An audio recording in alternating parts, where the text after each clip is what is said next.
Oi, oi! Vamos falar sobre restauração e redenção? Bom, meu nome é Ana Laura e assim, eu nunca fui uma pessoa que gostava muito assim de leitura, de ler, que apreciava a leitura. Mas nos últimos anos, principalmente nas últimas semanas, eu tenho amado muito ler e tá sensível para poder aprender, poder descobrir novas coisas e o que Deus pode falar através da leitura. E nisso eu tava lendo as Crônicas de Nárnia, são 7 crônicas que tem nesse livro. E eu só tinha lido 3 crônicas um tempo atrás, bastante tempo. E eu decidi voltar a ler para terminar as leituras que eu tenho, né, aqui na minha estantezinha. Então, terminar primeiro as que eu tenho para poder adquirir mais. E aí eu fui ler a crônica da Viagem do Peregrino da Alvorada. E nessa crônica, assim, é muito incrível como a gente pode perceber que existe um paralelo entre o Eustáquio, o livro de Lamentações, que era o livro que eu estava fazendo meu devocional, e nós mesmos. Para quem nunca assistiu às Crônicas de Nárnia, porque tem um filme, ou leu o livro, porque o livro é bem diferente da produção cinematográfica, eu vou contextualizar o que acontece na Viagem do Peregrino da Alvorada. Bom, as Crônicas de Nárnia, ela remete muito ao Evangelho. Então, Aslan, o leão, ele remete a Jesus, a figura de Jesus, que morreu e ressuscitou, porque Aslan, ele é morto pela feiticeira branca na mesa de pedra e depois ele ressuscita e vence a feiticeira branca e termina o reinado de gelo dela. Enfim, cada crônica traz assim uma figura e traz um significado remetente à Bíblia, remetente à palavra de Deus. E é muito legal porque na Viagem do Peregrino da Alvorada, quem participa de toda essa aventura é Eustáquio, Lúcia e Edmundo. Eles são primos e quando eles vão nessa aventura, Eustáquio, ele é um personagem que a gente fica assim, muito sem paciência com ele, porque ele é muito arrogante, muito orgulhoso, muito egoísta, chega até a no meio da noite roubar comida e água porque ele achava que merecia mais, que ele estava com mais fome do que os outros e que ele tinha essa liberdade de pegar mais água e mais comida do que ele deveria. E Eustáquio, ele acaba se tornando um dragão. Em determinado ponto da história, eles atrás dos 7 fidalgos que estão perdidos, junto com o príncipe Cáspio, eles estão na procura desses 7 fidalgos. E aí eles vão em uma ilha, e nessa ilha, enquanto tá toda a tripulação consertando o barco, buscando alimentos, ele decide se separar do grupo. E aí ele vai e sobe no mais alto dessa ilha, o mais alto que ele consegue chegar. E ele acaba dormindo na grama e acorda desesperado, achando que todo mundo deixou ele, porque essa era a mentalidade dele, de abandonar, de deixar, de olhar somente para si, então ele acha que os outros fariam isso com ele mesmo, né? E aí ele desce desesperado, nossa, já tá tarde, eu fiquei muito tempo aqui em cima, eu preciso ir porque eles me abandonaram. E nessa pressa, nesse desespero de voltar pra praia, voltar para onde estava o grupo, ele pega um caminho errado e vai parar numa caverna com um dragão. O dragão que tá ali já tá quase morrendo, mas começa a chover e ele entra para essa caverna, o dragão que tava lá morre e ele fica lá aguardando a chuva passar, cheia de tesouros a caverna.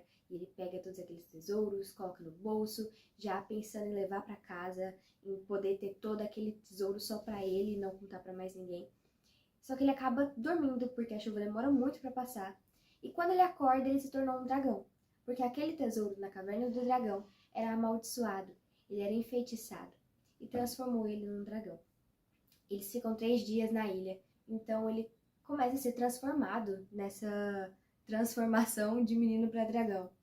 E no 3º dia, quando ele tá dormindo, todos estão dormindo, Aslan chega e chama o Eustáquio, o dragão, para subir no mais alto, no pico mais alto daquela ilha. E quando eles chegam lá, tem uma fonte.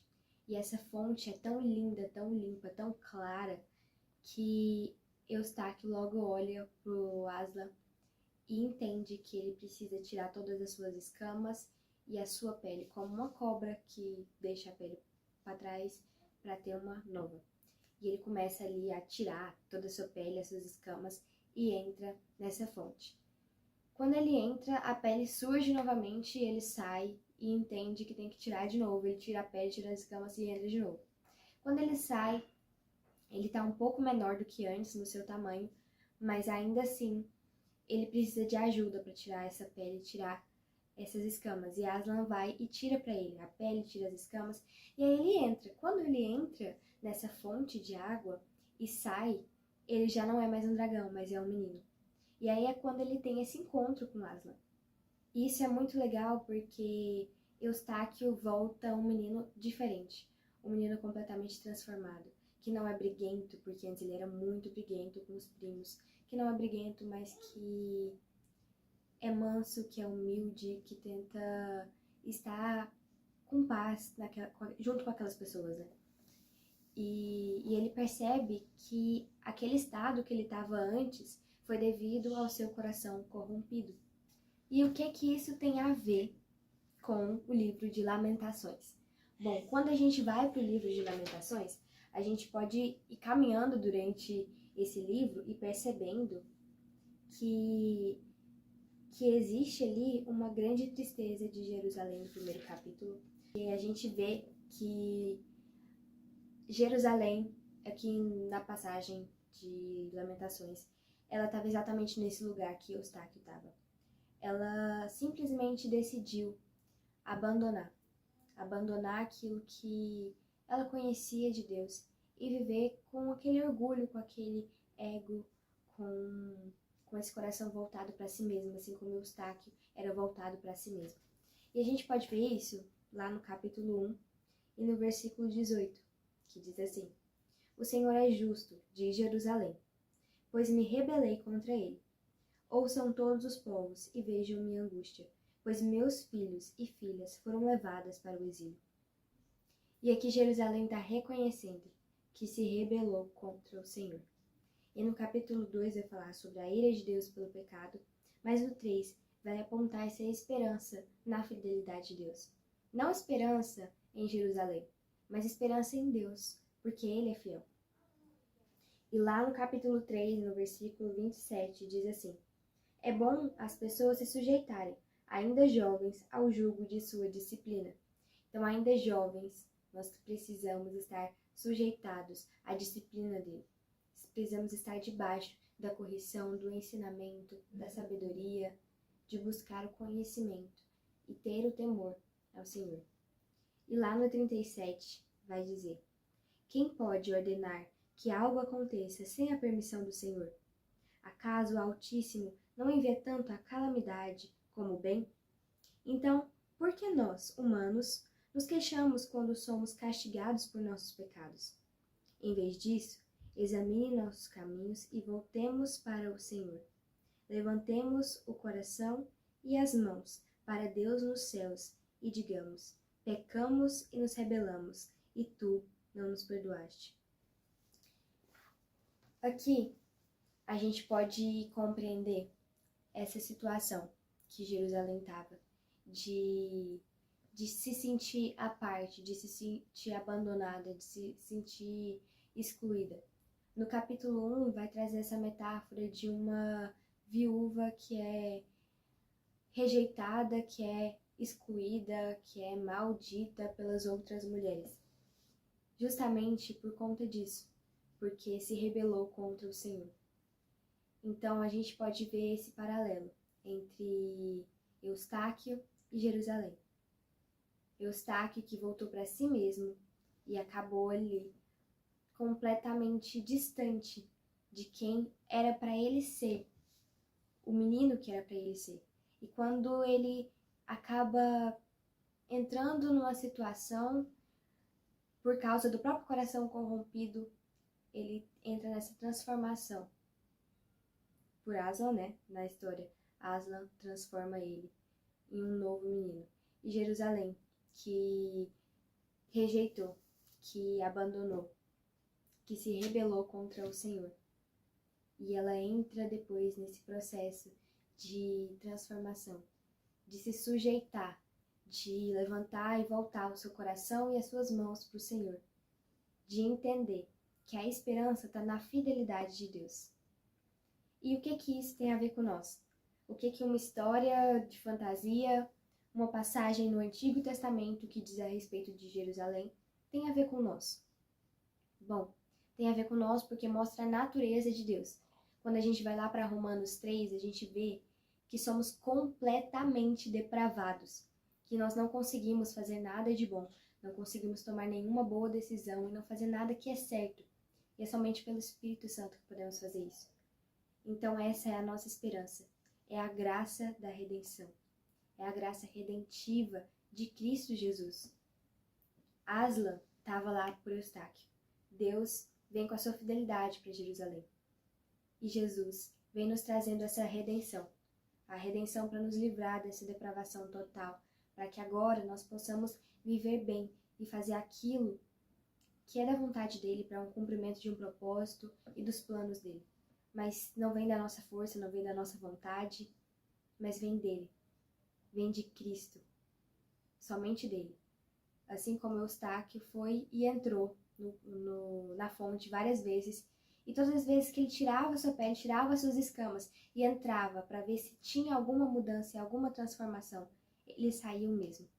Mas quando foi Aslan que tirou as escamas, foi Aslan que tirou a pele dele, ele entrou e saiu como um menino. E assim somos nós também. Nós não conseguimos pela nossa própria força, pelo nosso próprio braço, mas somente pelo Espírito Santo que existe essa transformação. E nós temos que tomar muito cuidado mesmo com o nosso ego, porque Paulo já nos avisa isso.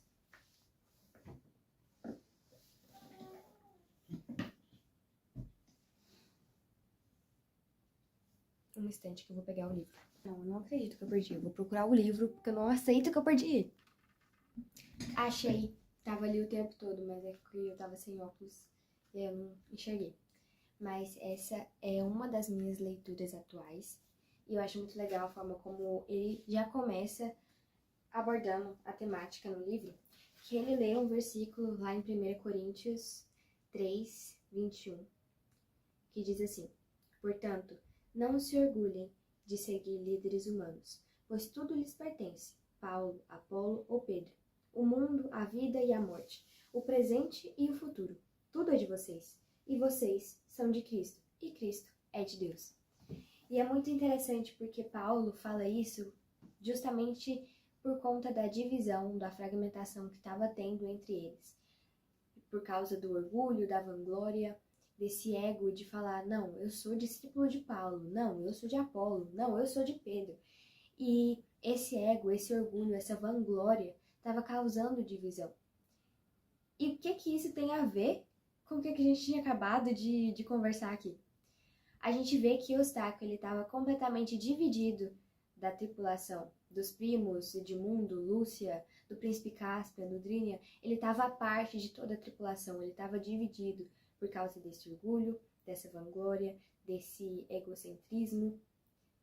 E aí a gente também vê lá em Lamentações que ela estava dividida, que ela estava se sentindo à parte, que ela estava se sentindo rejeitada por causa de ter se rebelado contra Deus.